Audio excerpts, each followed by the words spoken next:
वहिनी, तुम्हाला काय लागलं ना तर मला सांगा, मी तुम्हाला हेल्प करेन. नाही मला काहीच नको, फक्त तुम्ही बेडरूम मध्ये येताना तेवढं नॉक करून येत जा. पण दादाच्या रूम मध्ये तर मी नॉक न करताच यायची. हो, पण आता ही माझी पण रूम आहे ना.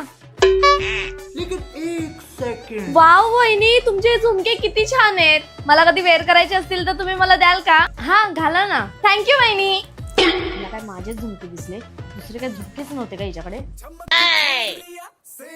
वहिनी, तुम्ही कुठे बाहेर चाललात का? मी पण येऊ का तुमच्यासोबत? तुम्हाला पण यायचंय का? चला मग. ठीक आहे, मग मी पण कपडे चेंज करून येते. सगळीकडे यायचं म्हणून प्रायव्हसी देते. वहिनी, मला ना समजतच नाहीये, मी तुमची ही साडी वेअर करू की हा तुमचा ड्रेस वेअर करू? ती माझी साडी. एक काम करा, तुम्ही साडी कशाला नेसताय? एवढ्या गडबडीत तुम्हाला नाही जमणार. तुम्ही तो ड्रेसच घाला, मग मी हा ड्रेस वेअर करते. वहिनी, माझ्या ड्रेसवर ना मॅचिंग सँडलच नाहीये. मी तुमची ती नवीन वाली सँडल घालू का? ही चप्पल घालायची का तुम्हाला? ही तर मी घालणार होती, पण ठीक आहे, घाला तुम्ही. या वस्तू माझ्या पाहिजे असतात, असं वाटतं ह्याच चपलीने घेऊन मारा. घाला.